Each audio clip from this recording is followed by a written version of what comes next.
If you were to tell me that walking out of Obsession, I would be comparing the film to The Shining, Silence of the Lambs, Evil Dead, and The Exorcist, I never would have believed you. The simple idea of a lonely, shy, and cowardly man making a wish for the girl he's in love with to feel the same way about him has no business being as good as it is. And with his wish coming true and going horribly, horribly wrong. And honestly, after walking out of the movie last night, I have to say that I think that horror has always been at its best when the monster isn't really the monster. There's no black and white, no truly good or even truly evil. And having a fine line between making the audience root for all the characters and making them uncomfortable as that initial mask of hope and goodness slowly slips away. And the fact that I feel like I have to talk about this film when I'm mainly a gaming analysis channel really shows how rare this kind of experience is to me personally. I believe the greatest horror films don't just scare us because of what lurks in the dark. They scare us when they let our imaginations and life experiences run wild with what we see on screen. Makes us tense up and hold our breath scene to scene, and that's what Obsession captures perfectly. Directed by a YouTuber and comedian named Curry Barker, who draws on his inspiration from The Simpsons, one of their episodes about a monkey paw gone wrong scenario that Bart is involved with, made one of the greatest horror films of the last decade, in my opinion. A premise horror fans have seen countless times before, but what the film does differently with this concept is it elevates it above other horror films today through its creative scares, its solid pacing, interesting premise, and the fantastic performances by its lead actors. Obsession isn't just a great horror film, it's already a horror classic. Everyone understands the idea of wishing for something. More importantly, everyone understands wishing for someone. We've all had that moment of believing someone or something is where our future is. Maybe not at that immediate moment, but the idea of wishing that one thing could come true with the push of a button is an idea that's common in all of human nature. And what if it was real? What if you have what you want with one and only one wish?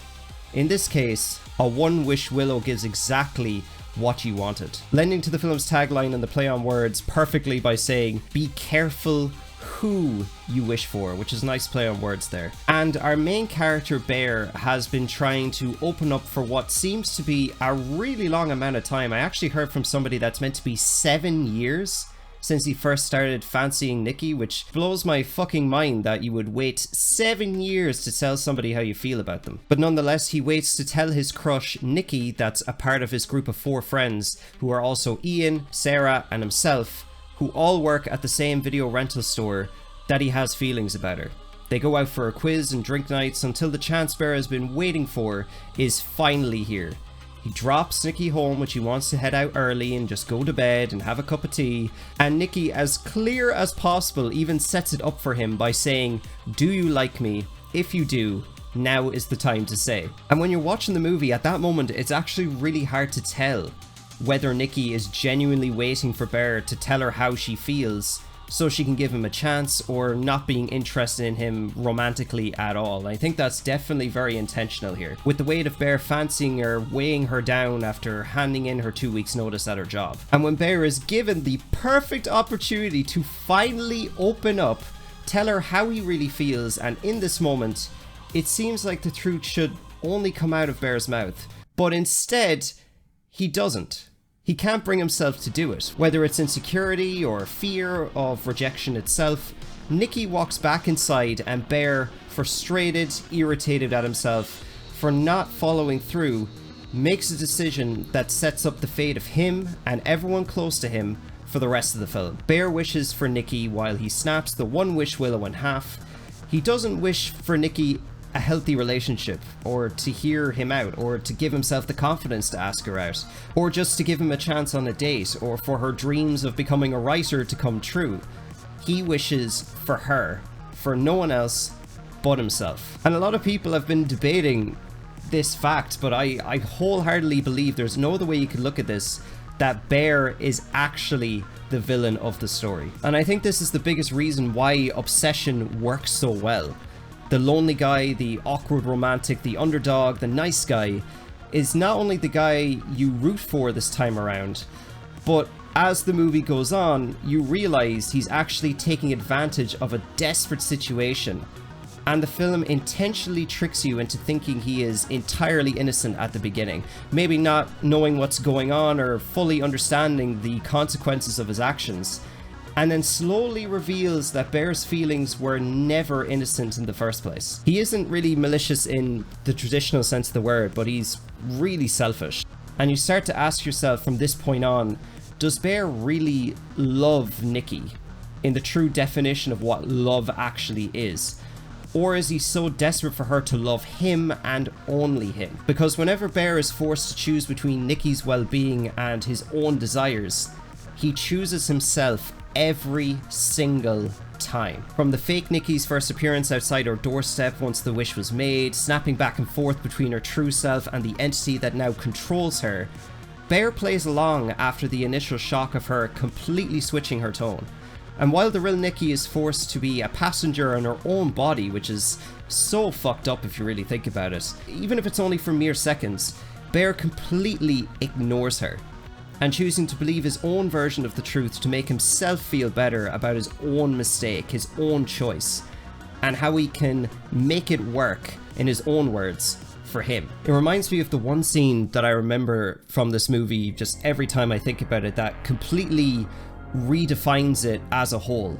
The phone call scene in the car, where up until this point some people watching it can still give Bear the benefit of the doubt. Maybe he's confused, he's scared, he genuinely doesn't understand what's happening, until after Nikki's lash-outs, threats to everyone around him, committing disgusting acts around his cat and to her own body. His first guttural reaction is to not fix the wish, to not make sure Nikki is okay and set her free.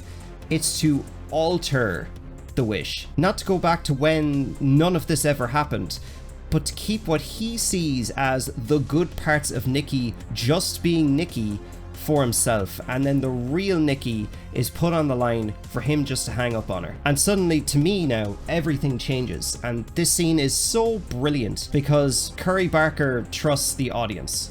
He doesn't stop the movie to explain the rules and what's happening. He doesn't spoon feed you information. Instead, we're able to piece together the horror ourselves. We imagine where Nikki is in her own mind as she continuously shouts out from the phone, and later pleading with Bear directly in his bedroom. And what does Bear do? He doesn't try to save her at all. He doesn't feel intense guilt for what he's done to her. He doesn't sacrifice anything to fix the situation. Instead, asking Nikki, "What's so terrible about being with me?" That's the moment the film exposes him to the audience, because if he truly loved Nikki, the decision would be instant. You wouldn't need to think twice about it. There would be no hesitation at all, but instead Bear continues trying to preserve this fantasy that he's made up in his own head for himself. That's not love. That's pure possession and control over another person. And as a result of that, fake Nikki is one of the most unsettling, unnatural, and truly uncanny characters I've ever seen in a horror movie. A tension building from her crazy antics, and so many truly amazing scenes from the party to the 3am bedroom scene. I could go on and on at length about how much of an unsettling character Nikki was, and ironically, after all her psychotic and evil behavior, you really start to pity her. You feel very sorry for that character, knowing that the real Nikki never asked for this, never did anything to deserve this, and the horror stops being about what she might do, but it becomes more what Bear is willing to tolerate. If you think about the other characters in this film as well, Bear never really sees anyone more than something to benefit him. Like Sarah, one of the most overlooked characters in the whole film. Not only is Sarah the one person that has feelings for Bear, she's genuine, she's caring, and fun to be around, but he never takes the time to actually see her in that way, despite knowing that she fancies him for a long time before the film even starts. With even Nikki herself even asking him what he thinks of her, he only really gives her the attention that he thinks she deserves. When things are spiraling out of control with Nikki, then and only then does he finally look to his left and think about giving this girl a chance. And Sarah's not only a victim to Nikki, but a victim to Bear too, who more than likely would have been just as selfish and cruel to her if they decided to start their own relationship. And I think that proves that Bear doesn't actually want genuine love. He might not even understand the real meaning of the word, he just wants Nikki, with him being the only real person with an obsession. And the movie makes it very, very clear that this isn't your run-of-the-mill demonic possession type of film that holds your hand with cheap scares and over-explaining everything, but one that trusts its audience to put the pieces together. What really is a one-wish willow? Where did it come from?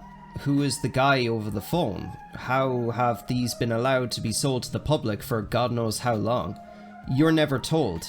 And I absolutely love that. I think so many stories told nowadays always feel the need to over-explain every little detail of a backstory to somebody or something important, but that will never compare to the imagination and conversations people will have talking about it for their own interpretations and debating what they thought it could be outside of the story. It makes it live on long after it's over, and it gives it that breathing room to be memorable to so many people. Other things, like if Bear just simply told Nikki how he felt at the beginning of the story, could she have seen him in that way?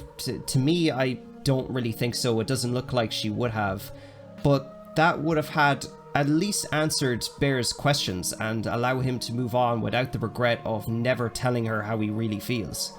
Or if Bear brought the one-wish willow to Sarah instead of Ian, who is probably the worst friend I've ever seen on film to this day. Would she have helped Bear to reverse the wish? I think she definitely would have compared to Ian, since she was completely on Bear's side since Nikki became obsessed with him. The third act is absolutely insane, with everything coming to a head and the wish hitting boiling point, with Bear losing everything and everyone around him because of his own selfish actions. It's honestly poetic what happens at the end, and you feel nothing but sick to your stomach when Nikki comes to and sees what freaky Nikki did when she was in control. She just wanted to go home early after a night out. That's all she wanted, but because of Bear's cowardness, she's going to be spending the rest of her life behind bars, even when he tries to back out of his overdose at the last second when he's about to set her free. This movie, I think, came out of nowhere for me and surpassed all of my expectations when I decided to give it a chance. I ended up going because of this clip of Nikki suddenly changing her facial expressions in what feels like half a second as soon as Bear makes the initial wish. I know a lot of people decided to go because of the scene of her standing up in the restaurant shouting at Bear, but for me this was my personal clip that really pushed me to go and see it. And I think it really shows that even after all the talk about Gen Z not wanting to go to the theater anymore because of streaming services and short attention span, Obsession proves that if you respect the audience's time, intelligence, and make something different that has a very relatable premise for them, they'll definitely show up. I could go on and on about this movie, but I don't want to make this video any longer than it has to be, so what do you all think? Is Obsession your favorite horror of the last 10 years? And is there any chance for Nikki if she ended up being defended in court for everything that happened? Maybe if she got Saul Goodman out of prison, then she could have a chance of winning, but that's all from me. Go see Obsession. And until next time, have a good one.